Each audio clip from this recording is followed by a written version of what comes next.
আরে বন্ধু, তোর একটা কথা বলতে চাই বেটা। তুই যদি মারা যাস, তারপরের জন্ম কি হয়ে জন্ম হইতে চাস বেটা? বলতো আমার একটু। ও, তুই তাইলে এটা জিজ্ঞেস করস আমি পরের জন্ম কি হইয়ে জন্মামু? আমি তো বেটা তোষকে জন্মামু। কারণ আচ্ছা, তুই তোষু কবি কি লাগে আমার একটু খুললে বল। তোষক কি লাগে জানোস না বেটা? সারাদিন বেটা তোষক নিয়ে মেয়েরা ঘুম যায় বেটা। আমিও ঘুমামু বেটা। তোষকে জন্মাইয়া শুধু ঘুমামু আর ঘুমামু। ও, তোর মাথায় তাহলে এই বুদ্ধি চলে? আমি কি হয়ে জন্মামু এটা জিজ্ঞেস করস না বেটা আমারে? জিজ্ঞেস কর।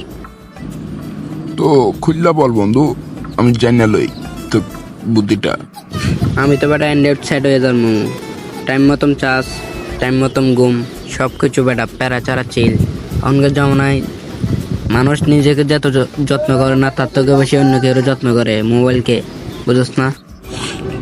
ও, তোর বুদ্ধিটা তাহলে সেই বেটা।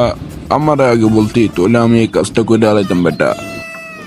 ও, তোর তাইলে আমার বুদ্ধিটা পছন্দ হয়েছে, তো আমার সাথে চল, একসাথে হইয়া যাবো। আল্লাহর কাছে দোয়া করো যাতে আমাদের ক্যান্ডিডেট সেট হয়ে জন্ম করে পরের জন্মে। আচ্ছা বেটা, আল্লাহর কাছে দোয়া করলে হয়ে যাবো। তাহলে চল একসাথে করি দুজন মিল্লা।